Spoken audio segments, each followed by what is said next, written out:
bringing attention to the destruction of the 3 World Trade Center towers in New York City on September 11th, 2001, and a whole lot more. This is 9/11 Free Fall. Hi everyone, this is Andy Steele. Welcome back for another show.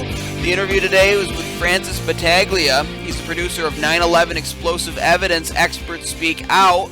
He works in the entertainment industry, so we talk in this interview about his background and, of course, 9/11 Truth, and about the entertainment industry and its relationship to the 9/11 Truth information. So stay tuned. I'll be playing that for you very soon. First of all, happy Thanksgiving. This is the show's second Thanksgiving night episode, and I commemorated it this year by almost forgetting about Thanksgiving and the fact that the show airs on Thanksgiving night. It just sort of dawned on me while I was prepping this intro. So if you're listening, I hope it was a good evening for you and that you ate something good and that you're with someone or someones that you care about. If you're alone, there's nothing wrong with that. I've been there myself when I was a young guy back in college and when I was overseas, and I actually kind of enjoyed it at that time. I just bought myself some food and some beer and I was all set. Just got to enjoy every minute you can while you are on this planet and be thankful for what you do have, folks. Believe me, no matter what, there's always people who have less than you do. And I also want to give a special acknowledgement to folks out there working in retail who have to go to bed early this Thanksgiving evening and be at the stores at midnight to risk being trampled in some cases by unruly shoppers. Please be safe and look out for yourself. Don't go along with anything you don't personally feel comfortable doing or which jeopardizes your safety. It should go without saying that your life is worth more than someone else's sale. Okay, folks, the big 9/11 Truth news this week is in Canada. You might remember some time ago when the Rethink 9/11 campaign was placing ads in cities around the world. One of the biggest stirs was whipped up in Ottawa, where transit ads that were asking bus riders if they know about the third building that fell on 9/11 ruffled the feathers of some politicians and media people and inspired some of the same kind of contrived outrage that we've become used to over the years. Apparently asking people if they know about Building 7, asking them if they know about a simple fact related to that date 12 years ago is taboo to members of the establishment. It's pretty much old news to most sane members of the rank and file, but to them, to people in the so-called positions of so-called power, it's still taboo. A lot of people are awake to this, though, more than I ever suspected, I'm finding out now. But the jailers in the prison of secrets have to put on their show and enforce this idea that when it comes to 9/11, the most respectable thing to do is to turn off your brain and keep your mouth shut. Governments are the wicked stepmom, and the corporate media collectively are your wicked stepsisters, and your job is just to go on scrubbing the cobbles, and don't you dare think about going to the ball. All right, don't you dare think about trying to challenge the reality that they've worked so hard to artificially create for you. And yet this technique is not working anymore. All right, people have stopped listening to them. They are bankrupt, the other side. And you can tell that just by listening to what they have to say, because it's not really much. All right, Diane Deans, she's a city councilwoman and apparently a transit commissioner there in Ottawa. I guess she's been complaining pretty loud about the ads, claiming that they're insensitive, and she wanted a review of the OC transpose policy on ads that it accepts, and this is where the politician in her shines. She claimed that it wasn't in response to the Rethink 9/11 ads, even though it was. And this is from the CBC earlier this year. I'm going to read an excerpt for you. It says, Transit Commissioner Diane Dean said it's a difficult challenge to balance the constitutional right to free speech with community acceptability. But she said the Rethink 9/11 ads deserved a closer look before they were approved, particularly on the anniversary of the catastrophe. To have those ads running on buses seems, at the very least, insensitive, said Deans. Deans said she'll ask for a review of the OC transpose ad policies at the next meeting of the Transit Commission. So they held the meeting this week, and one of the items discussed was the transit ad policy and if they should use the big boot to keep ads focused on things that don't challenge Diane Deans' personal worldview. A little hint, folks, in case you haven't figured this out already, when anyone, no matter who it is, if it's a politician or media, if they talk about balancing the right to free speech with something else, that's code for wanting to take away your free speech. All right, they just don't want to say that. They want it to sound like they're looking out for you, like they're the poor public servants who want to protect you from the bad influences of physics and common sense. Now, David Long was one of the people from the Rethink 9/11 campaign that spoke there. And if you remember, folks, he's a Canadian. He was a witness to 9/11 because he was working in New York at the time. And he was on this show to talk about that, I think about a year ago, if I'm correct in my memories here. Well, he was at this hearing or at this meeting, and he delivered two statements, one from himself and one from Bob McIlvaine, who lost his son on 9/11 and who supports the Rethink 9/11 campaign. David and Bob had so much credibility from their statements and who they are as witnesses, and one as a witness and one as a victim's family member, that it set the tone for the rest of the debate very much in Rethink 9/11's favor. And there were other people from Rethink 9/11 that spoke as well, and at one point a video of Building 7 falling was played several times on the council floor. And according to David, one counselor and lawyer spoke at length about free speech, advertising, and Rethink 9/11, and he said that offensive or disturbing ads, like disturbing to children, could be removed by the authority, but the Rethink 9/11 ads were nowhere near the legal test for this. And another counselor said he observed and confirmed with the lawyer that in fact the city was not out of bounds on the ad at any point. So that means that this debate is about nothing and we have more important things to work on. So good things going on in Ottawa, and as a cherry on top, it was announced by the Rethink 9/11 campaign right there in City Hall that they would be putting up another round of ads on Ottawa buses in December. So the contrived outrage of some and the attempt to limit free speech, balance free speech, did not work. And 9/11 Truth marches on, and more people are being reached and waking up. I'll see if I can get the people who are involved in this whole fight on this show to talk about it, maybe next week if possible. So stay tuned. We'll get more details in later episodes on the Battle of Ottawa and the war for scientific reality and 9/11 Truth. All right, what we're going to do now is what we do every week. We're going to take 10 seconds of silence to remember the victims of 9/11 and their families and all of the people who died in the wars that followed 9/11. We're going to do that starting now.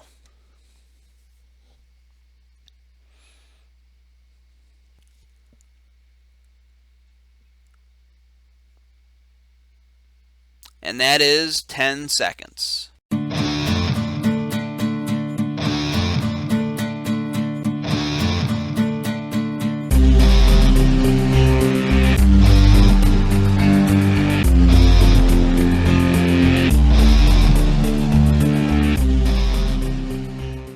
Francis Paglia is the producer of 9/11 Explosive Evidence Experts Speak Out, a film we talk about pretty much almost every week on this show. He's got 20 years in TV and film, so we're going to be learning more about him and his work in this interview. Welcome, Francis. Thank you, Andrew. Thank you. Nice to be here. Now, I just gave a very brief intro for you, into this interview. So please tell my audience a little more about yourself and your background, your experience in television and film and other things, and what you were doing before you got involved with 9/11 Truth. Okay. Thanks. Well, I got on board with the whole movement, so to speak, in 2010. But basically, my background is, TV film for about 20 years, and in school I was a communications major. But before I got into all that, a couple things kind of shaped my life. I was going into engineering before I became a communications major, and I took a physics energy course and an intro to engineering course, and then I was a math major going into University of Delaware, and basically that stuff kind of gave me some kind of technical background for the information I was open to and became aware of a few years ago. And then another thing happened after I got into communications. I went and studied abroad in school through the University of Delaware, and what had happened is I was a communications major, and I had this class called Communications Research Methodology, and basically it was a super technical class on how to do heavy duty analysis of media with the chair of the department. And then the very following semester, I went down to Costa Rica and I decided to do an independent study of bias in newspapers, because basically I had been brought up with a father who was an activist and an environmentalist and was always telling me things that were accurate and true. But when I hit about that age, I was about 20 years old, and I needed to know the truth for myself. So I went down to Costa Rica and then studied the newspapers down there, and I got an A on this paper, and it was basically an eye-opener for me regarding what's going on with our media, and basically found out that we have bias in our news media, and particularly in the Associated Press. And that was going by the numbers. I'd applied all the techniques I'd learned in that research methodology class, and kind of let that go. But that was 20 years ago, over 20 years ago, and that was another kind of thing that kind of, so I've kind of have a diverse education and background that kind of maybe made me a little more, well, actually, I was late in the game compared to you. I think you said you were on board at 2006 or so. I didn't, basically what I thought happened, I was hanging out with my girlfriend down in Orange County, and when 9/11 happened, and blah, blah, blah, long story short, it was just, everyone knows it was a horrible, horrible day, and it was just devastating. It's words can't describe, and I can't even imagine being in New York. My father works in New York. My brother actually works in New York, but it was, as everyone knows, it was a very tremendous day, and I thought basically, I was basically had a background in political science, journalism, and communications, and I figured that we had done so many bad things regarding our foreign policy that this was some form of blowback, and I kind of just bought the official story, and we all adjusted and did what we did, and then it wasn't until about 2010 that I also started doing visual effects in '97, and I've been doing visual effects since then, as well as shooting and editing. I moved west in California to California from the East Coast in '92, and I've been basically freelancing for 20 years, and traveled the globe as a TV cameraman for the Pro Surfing Tour, and then I had friends in animation who got me into the WB up in Burbank in LA, and I worked at the WB as a freelancer full-time for a while doing visual effects on all their promos. And so it was back and forth between like the broadcast sports and the network promo world, wearing different hats. But one of the things we did in the world of visual effects is that we would do this thing called motion tracking in order to stabilize images before you did things to images, and also to place objects like logos on a moving bus and things like that. So I was very familiar with what I saw David Chandler do in 2010, and that was, there was a few things that started ringing bells, and I don't remember which one came first, but when you check out what David Chandler did with his motion tracking, basically he took a physics toolkit application and analyzed frame to frame, and I think everyone, I'm not sure how much of the audience here is new to this stuff, but that to me was really resonated with me, because that's what I've done for years, is you track motion of objects frame to frame, and it's super meticulous. I mean, it's just, super frame intensive, and I knew that David had the credentials of, he had his full scientific credibility behind his analysis. He wasn't a visual effects, just, he was the scientist doing this, and the significance of what he discovered was alarming. And then I saw Loose Change, and I saw Blueprint for Truth, and hats off to Ken Jenkins and Richard Gage, of course, for pulling that off. I mean, that was just a powerful presentation. And then I think it was just a series of media that just was, David Ray Griffin, and that was his. I think it was the film The Myth and the Reality of 9/11 really affected me too.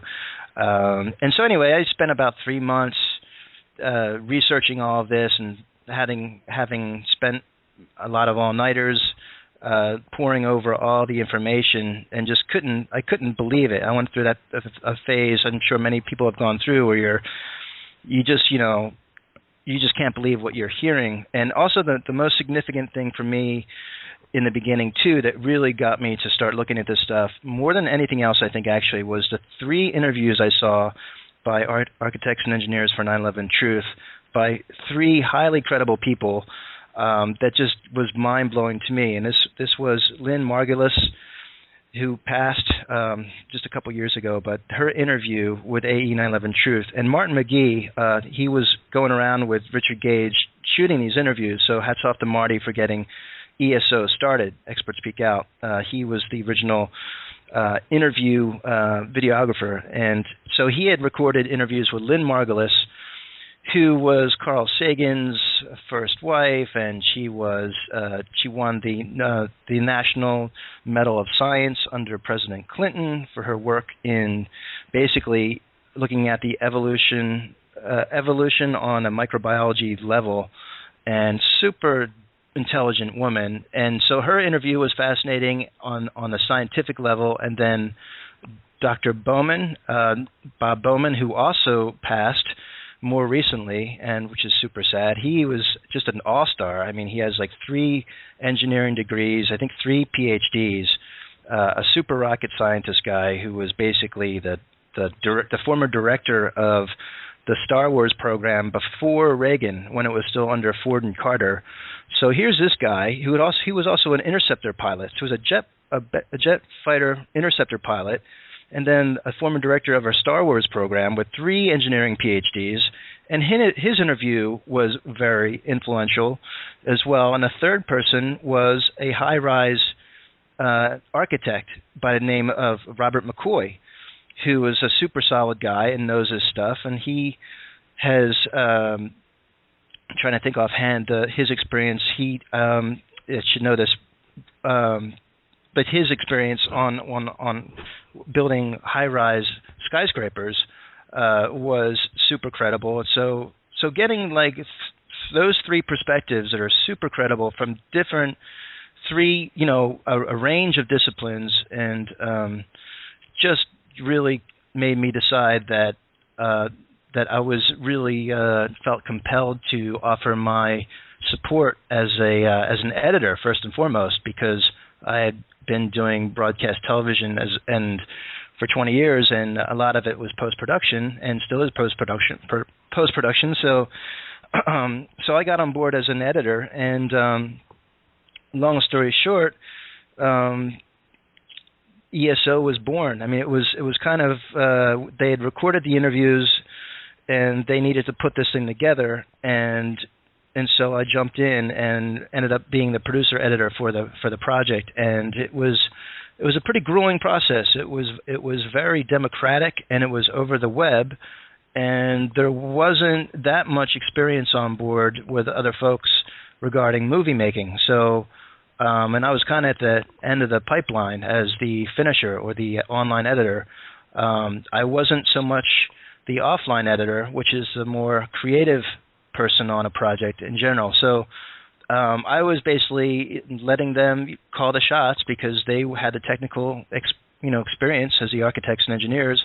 Richard was rounding up the perspectives of dozens of experts, and then we had these amazing interviews, all to cut together with just boatloads of B-roll coming in from all angles, and then it was coming through an unorthodox process, to say the least, and it became pretty time intensive. And I was doing this kind of on the side, and then basically this is 2011 at this point, and then 2011 turned into the fall of 2011. We weren't finished yet, and then we were over about 6 months, and at the beginning of 2012, that's when it became crucial that we got this thing finished, and I got a offer to work at a place in Los Angeles that was doing the digital remastering of Star Trek: The Next Generation, and as a visual effects artist. And I actually turned it down the first time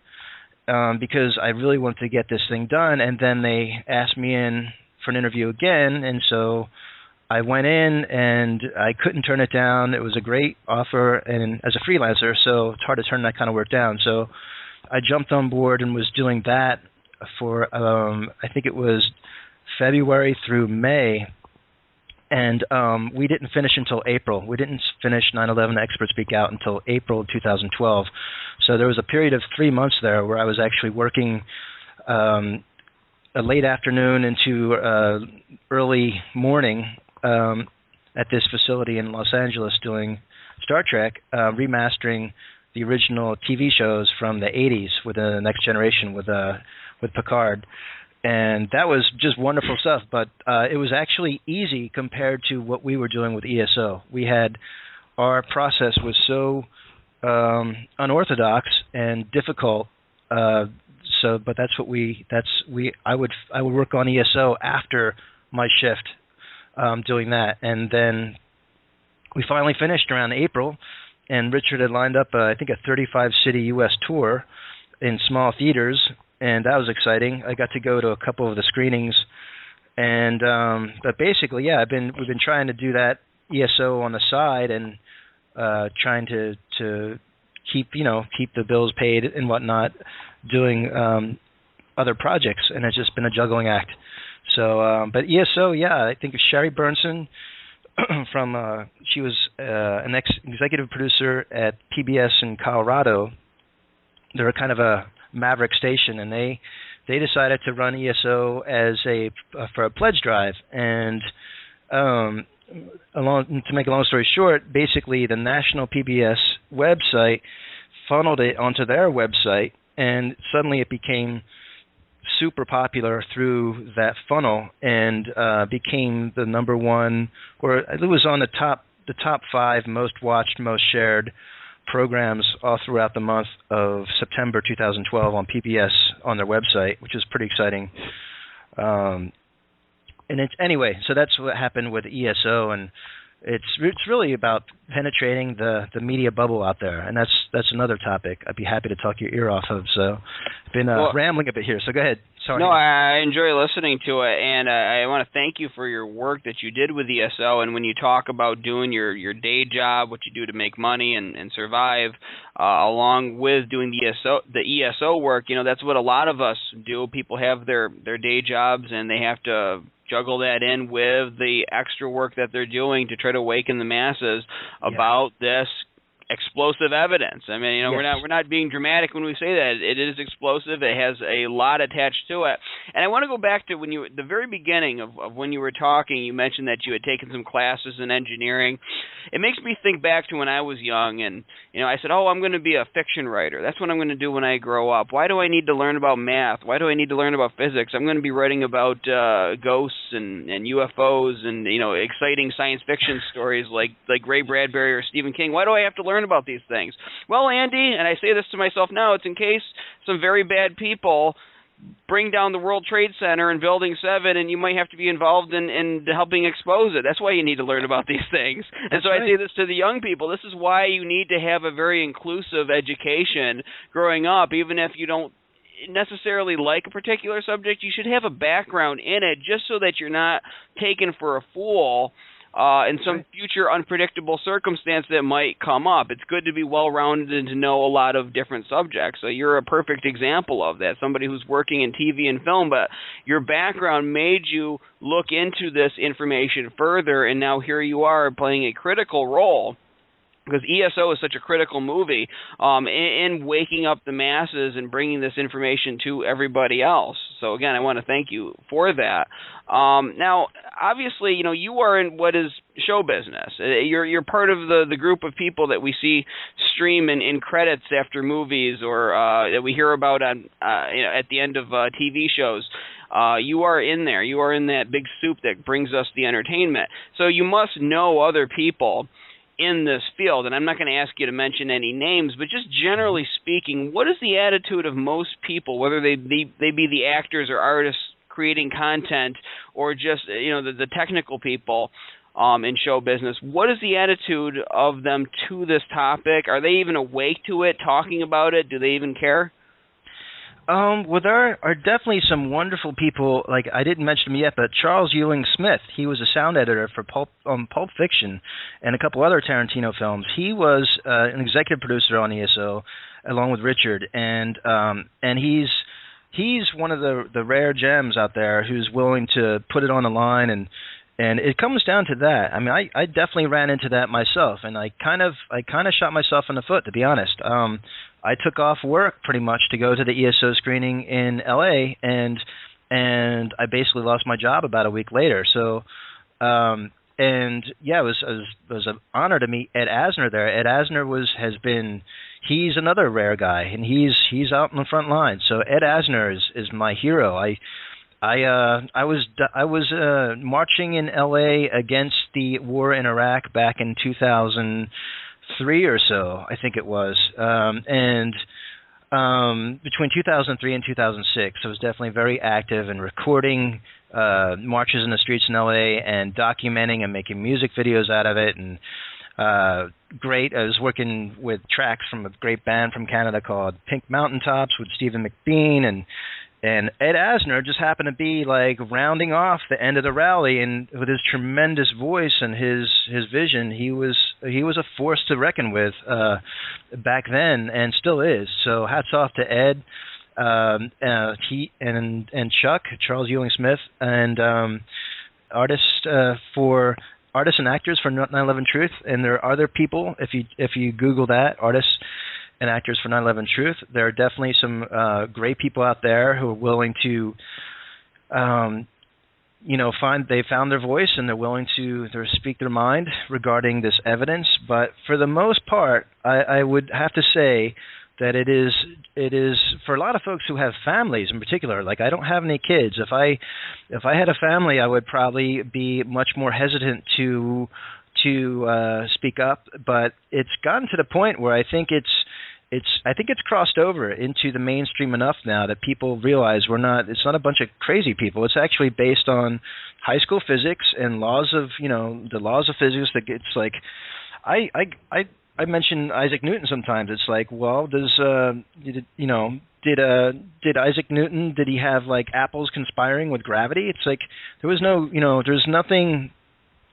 conspiracy with this evidence regarding free fall and the chemical nature of the elements they found in the dust. I mean, these things it's hard science, and you cannot get around that. So, I think it's safe to talk about it, but most people in the entertainment business, I think, are a little more concerned with paying the bills. I'm not sure. I'm not a owner of a network or studio, but it's a very, very sensitive subject, as everyone knows. It's a very emotional topic, and it's very hard for people to wrap their heads around the evidence, because it does have some very serious implications. But for anyone who's studied political science as well, and the Vietnam War and the Gulf of Tonkin, I mean, that stuff is kind of testament to, we have a history, and like most governments, they just, we have to basically hold them accountable. There's this false perception that, we can't criticize our government. I think, what's the quote? A patriot loves their nation all the time, but their government only when they deserve it. I mean, that's the kind of way I feel about it.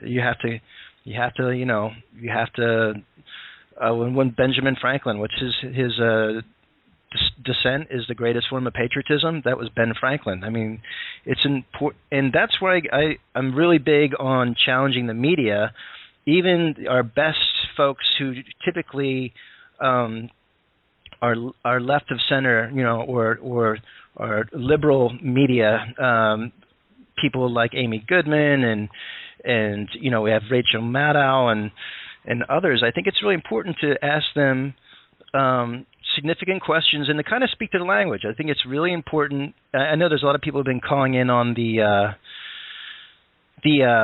what is the C-SPAN show? Is like Address the Nation. I forget what it's called. Face the Nation. Washington Journal. I believe so. They take the calls live, and people have been calling and asking. Washington really, Journal. Yeah. Okay. I mean, that stuff is great. I think a really good question to ask, if people were to get the opportunity to ask anyone in the media, would be to ask them, is it significant that one of the skyscrapers that collapsed at the World Trade Center on 9/11 did so at free fall? Like, that is the kind of question. And also what Rethink 9/11 is doing now with the New York Times. They have a banner out, a 29-foot vertical banner outside the New York Times office, in New York City, and it's basically asking them, why aren't you covering this story of the collapse of World Trade Center Building 7 that it collapsed at free fall? I mean, it's just, and 2,000 architects and engineers are calling it out. Why aren't you covering this story? So we've that's a whole other topic. Like, what the status of our media in this country is abysmal. I mean, it's really So I'm kind of rambling here, Andy. You can reel me in, and that's okay. I want you to finish your thought, but I know there's a lot that comes up in my own mind as I'm listening to you right now, and you talk about people not feeling free to challenge their government. I don't know how that even developed, and maybe whatever was implanted in people in my generation just somehow skipped me, because I don't really see the correlation between myself and government. If government's doing something wrong, I have no problem pointing a finger as long as there's hard evidence of it. I don't really know where people kind of made this connection between their family or themselves and government, and you see them push this idea of, we need to compromise. We need to all come together. It seems to be this common theme that they're throwing at us now. But if you can't even acknowledge the free fall, and a lot of people on Washington Journal have asked about the free fall of Building 7, and you hear these congressmen stutter and stumble and bumble, and they just claim that physics is a conspiracy theory. I don't really want to come together with that person. I don't really, I can pretend that person has a real opinion on that, but when they can't even acknowledge scientific reality, I can't really respect their opinion. And so I don't want to come together. I don't want to compromise. I don't want to compromise with insanity. And that's what's being pushed on us now, is this kind of collective insanity, and they want us to drink that Kool-Aid where we just overlook what is right in front of our faces. So that's a great point that you're making there. And also, I wanted to ask this because you were talking about people in Hollywood and all, and not wanting to speak out about it. It's a very sensitive subject. And to some extent with the politicians, though I don't sympathize, I empathize in the respect that they have to win elections and they have to please their political machines that keep them there, and they may even be afraid for their lives. I'm not going to get off into that stuff, but I empathize a little bit more with that. But like, for instance, like someone like Jim Carrey, who I have to admit I'm a bit of a fan of his work. Just I think his movies are funny, but even when he does serious stuff, but I don't agree with him politically on anything. And personally, and he's come out and said some things that I completely disagree with. But I'll tell you what, if he goes out and makes another movie, I'll probably watch it. And so, it doesn't influence me that way. So what are they so worried about? I mean, if somebody comes out and speaks 9/11 truth, and somebody in their fan base and their audience doesn't like it, they're upset by it, they don't want to face reality, are they worried about losing fans, or is there something else going on there? Actually, there's a tremendous guy that I forgot to mention earlier. There's been so many people that I'm going to be, sorry I didn't mention all their names, have been helping out on the projects I've been working with between rethink911.org and AE911.org, AE911truth.org, sorry. Daniel Sunjata was the voiceover artist for I think our second promo for Rethink 9/11 this past summer. And he is a superstar right now. I mean, he's not a superstar, but he's a star. He's a real star. He is,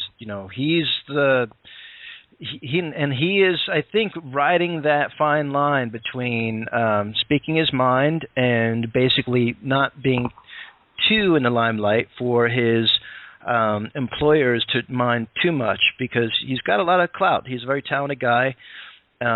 And you can Google him, Daniel Sunjata. He's a tremendous guy, and he's been helping out on camera and off. But he did our voiceover for Rethink 9/11, and there are people like that, who are and it's I'm not him. I can't say what kind of pressure he might have, and I'm not free to really speak about the conversations I had with him. So. But yeah, it's a reality. There's a career management, and situation. So you're kind of at the mercy of your, you have handlers in a sense. You have agents and you have employers, and And I guess there's some topics that are just more sensitive, and he's been willing to go and push it on. Rescue Me was the show he did with Dennis Leary and on television, and he I think he scripted some of the lines in that actually addressed 9/11 evidence and the need for new investigation. But anyway, so there are people like that who are kind of leading by example, and it takes some courage. And there's a great fellow named Eric Lawyer you might have heard of. He is the founder of Firefighters for 9/11 Truth, and tremendous guy from Seattle. And his thing is basically asking people to open themselves up to more courage and compassion to take this on. That's the two words he focuses on: courage and compassion. And just it's required. We have to do the job of the media. I actually got into Rethink 9/11, and as a producer director, and it was an honor to meet. Over Skype interviews, I got to interview and meet people like Kevin Ryan and Graham McQueen and David Chandler and all these amazing people, and Cynthia McKinney and Bob McIlvaine and we've got Ed Asner, and all these people are just amazing. But the campaign was as it was getting formed. Again, my history with media studies has gotten me focused on the need to challenge the media, and I came up with the slogan idea for "Be the Media, Be the Change." I think that's really important to kind of focus our attention on media as kind of basically the gatekeepers that we have to deal with. I was going to read you this one paragraph. This is something I wrote from that study of bias in newspapers in Costa Rica and the Associated Press back in 1988.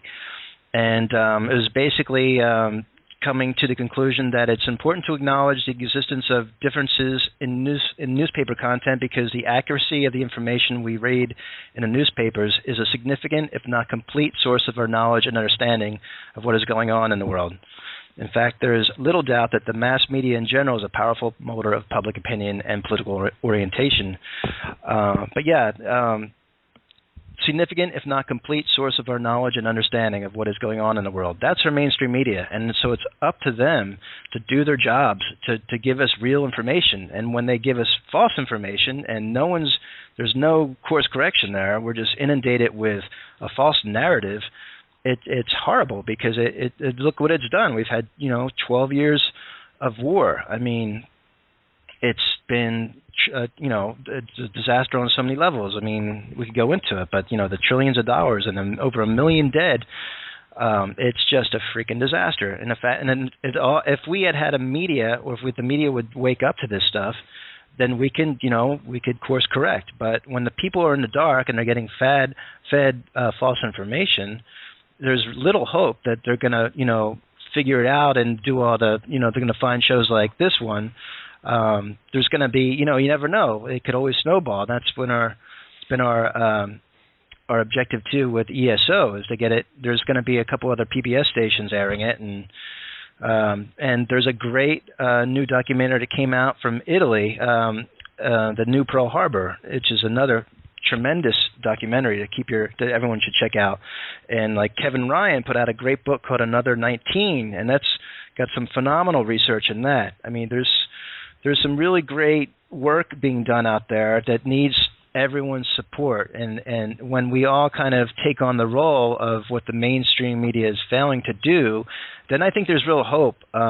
You have to be willing to share this stuff, and I think Facebook is a little limited. I think we have to go beyond that. I think we need to, there's going to have to be other ways to share this information, but we have to be the media in order to be the change we want to see in the world, for sure. Right, and when you talk about media, that includes more than just reporting the news. Obviously, that's a big part of it and how a lot of it started out, but the media also includes people that might make movies, people that might make sitcoms, songs, whatever. People who want to entertain can play a pivotal part in this too. And there is sort of an underground media taking shape on the internet that I watch, things that don't even have anything to do with 9/11. Just it's stuff that's very entertaining and kind of takes it back to the old school comedy, let's say, maybe a couple of decades ago, that wasn't quite dirty as it is now in many cases, but just focuses on actually being funny. That I'll watch that on the internet, and I think, okay, they spend so much time trying to insert government propaganda into TV shows now. What if our side, and I don't want to call it propaganda because it's truth, but spent more time just telling the truth, inserting that into their own plots. And so, we've got an entire generation of people coming up right now that want to be doing in the business that you're in, that want to be doing be the next actor, the next big time movie maker.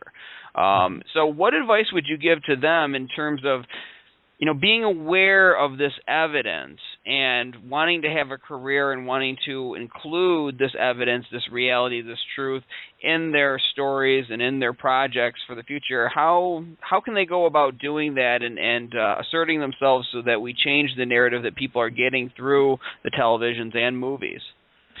Well, I think people need to kind of get a base understanding of how like Seymour Hersh is a phenomenal journalist. He is a Pulitzer Award-winning journalist. People like Chris Hedges, Seymour Hersh, I mean, people need to read these guys and get a range of perspectives from really outstanding journalists, and soak that stuff up and just, I guess, and Andy, what you're doing is great. I think it's good. Citizen journalism has, a major role to play here, and the more of a, it's not really an education as much as it is an awareness of what's effective. Effective communication is done in a number of ways, and there's no, you can do it in a way that, like Jon Stewart does it with comedy on a certain level. It's not hitting all the topics we want them to, but that's another way to reach people, through humor. But you can do it through, if you want to do journalism, I suggest that you look at the best journalists and then adapt some basic principles, or learn some basic principles. Take a journalism class or two, or maybe volunteer at a newspaper or online, Huffington Post. I'm not sure what they do there. I think, but basically to understand that, it comes down to following the facts and knowing how to stick with those facts. What's relevant, what's significant, and what's credible. I think the best news offers a diversity of perspectives from credible sources. So what's really important is a range of credible sources. I think it's really important to have old school news basically presents an accurate point of view from maybe a liberal side and maybe from a conservative side, and then at least two or three perspectives. So it gives you, gives you your fair share of views. So you're allowed to, you're free to formulate your own opinion and understanding based on a credible range of perspectives. And the credibility of those perspectives is key. So I say, if folks can do some citizen journalism that isn't always from, like right now we're the underdogs on this topic, but I'm definitely open to like making PBS programs that would, we've invited, well, I won't go into it, but NIST is not sharing the information on a scientific level with the architects and engineers. It's unfortunate, as you've mentioned, Andy, and there's just a bunch of information that's not forthcoming, like how NIST, our government, the Department of Commerce, how NIST came up with their numbers to do their animation for the collapse of World Trade Center Building 7. If you look at that simulation, that animation, I work in visual effects and animation. That is a horrible animation. It's not even close. It's not even close. So we need to know, if they're going to call that something based on truth, it's just a farce. It doesn't even finish its collapse. It stops animating about I don't know, a second or two into the collapse, and it's twisting in a way that doesn't even resemble the symmetrical collapse of 7. So, and if I can just comment on what I'm getting from feedback on the street from the Rethink 9/11 campaign, it makes perfect sense that people who are just hearing this now are like, what's the big deal? Of course the World Trade Center collapsed on that day. It was the Twin Towers knocked everything down, or all the towers came down, and what's the big deal? It's so important to look at the video footage of the collapse of World Trade Center Building 7, because if you understand that what they're saying is that this building came down by normal office fires, and then you see that footage, it just makes no sense. And so people really need to educate themselves enough to look at the collapse of World Trade Center Building 7. And then, and start looking into what the discussion is. What is free fall? I mean, the free fall is the absence of all resistance of the underlying structures in the building, and nothing but air. And that is just not possible unless you have some form of explosive demolition. So absolutely. The evidence is right out there, and what you're saying is absolutely true. And you talk about, people, we need more journalists, how you can go about doing it. I don't even say you really need classes. I mean, and I thank you for mentioning this show and waking people up. How I got started, folks, is I just found a story that happened in which none of the media that I found was telling the truth about it. From what I had heard, it was about an interview that Deborah Medina did on the Glenn Beck show. So I wrote my own article, and I sent it out to news sites, and some of them published it. And I said, hey, this is pretty cool, and I just started doing it. And what I want to stress with the audience, and I hope if I succeed in nothing else with this show, is this notion, this truth that you really don't need validation from an establishment, no matter how glossy it is, no matter how exciting they make themselves seem. You don't need their validation to do what you want to do. I was talking with somebody a few months ago, an aspiring director, or somebody who wants to make movies, and he was saying, well, I don't know if I could really get into Hollywood. Maybe I should just teach. And I said, why don't you just make your own movies and put them out on the internet, and then you just do what you want to do. And nothing embarrasses me more than these TV shows that they have on now, where people who want to sing go out and beg and plead basically to a couple of judges and get rated on TV. It's just really embarrassing to watch this. And it's like, okay, you want to be a singer, just go to your local karaoke shop bar and sing. Yeah, exactly. And just build yourself up. Don't embarrass yourself and go begging to these scummy people, these horrible, rude, just mean, terrible people who really, they're just miserable when you actually look at their lives and who they are. And so, that's what I want this audience to learn. You don't need the validation from the establishment, especially when you're telling the truth. There was a congressman on C-SPAN who had dodged. His name was Henry Cuellar, if I'm saying it right. He had dodged a question from an earlier caller back during the summer.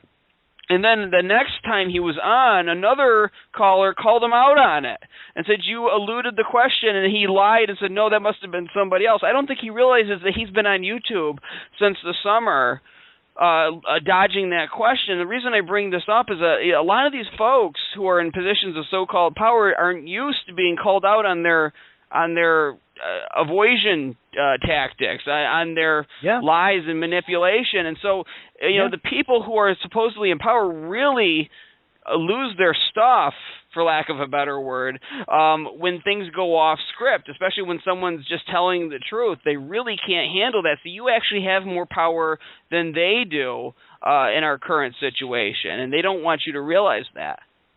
Yeah, sticking it to the man, as they used to do in newspaper lingo, is super important to hold people accountable for whatever they're dishing out. And we don't have the checks and balances we used to have on a bunch of levels. And in the media, it's particularly bad because that used to be basically the watchdog for democracy, as it's called. And it's become the lapdog for democracy in a lot of cases. And the folks who are calling things out are some are doing a pretty good job, but there's some tremendous investigative journalists out there, and like Jeremy Scahill, for example, he's another hero. Dirty Wars, tremendous work. Just I can mention other examples. The fellow who did Gasland, Josh, is that Silver? I can't remember his last name. But anyway, there's tremendous work being done. But overall, people on an everyday level need to, hold the people who are. It comes back to control the narrative. We have to reclaim the narrative from the mainstream media, and right now it's like there's no checks and balances there. People can say whatever they want, and there's no counter narrative. So that's where the internet is going to have to step up. People on the internet are going to have to use that medium to reclaim the narrative that's being dominated and monopolized by the mainstream media. So that's our big challenge, I think. And once we do that, or more people start speaking up in a credible fashion that's meeting people where they're at and not just, hitting them over the head like browbeating with this stuff. It's important to to understand. That's why I like ESO's our segment on the psychologists. It's really addressing, there's a lot of people who have a really tough time even listening to any of this stuff about what happened at the World Trade Center, because it's an assault on their worldview, and it's super difficult for a lot of people and it's a very emotional topic. But if you can kind of respectfully address this stuff and be firm in the fact that it's important for us to address this the facts in order to move forward as a country. We can't go on living under the guise of a false narrative and on a policy based on false information. It has to change. So right, hats off, Andy, again, for what you're doing. That's all I want to say. Well, and this is what I want to say to the public is don't worry about being flashy or glossy or being the most talented at something. Obviously, have your facts straight. That's the most important thing, but you don't have to sound like Casey Kasem to do a show. I mean, I'm not maybe the most perfect radio host. I tend to stutter sometimes and everything. I don't really care, though. I'm bringing people like Francis here to you. That's really the important thing, and that's what you need to be doing, folks.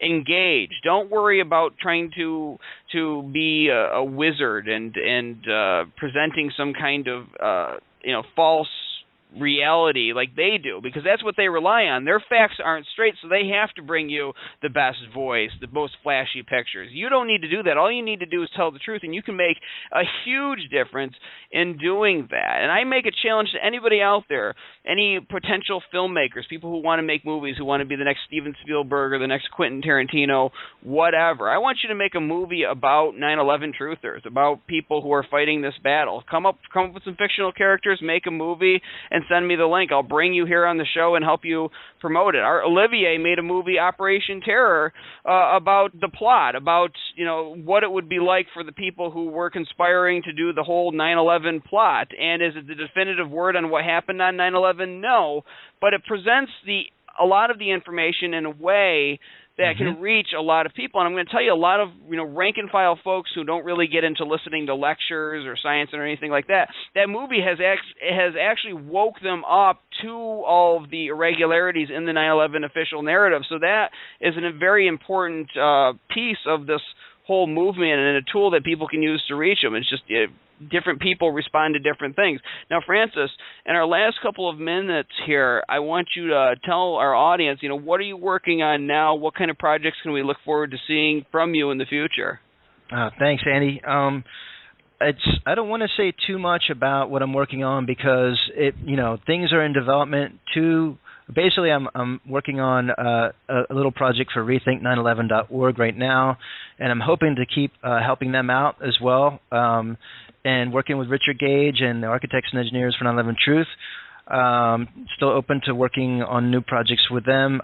But I'm also developing some other content with some scientists, and I'm also possibly developing something for PBS as well. But these things need development funds and things like that and time. And right now, like most people, I'm just focused on primarily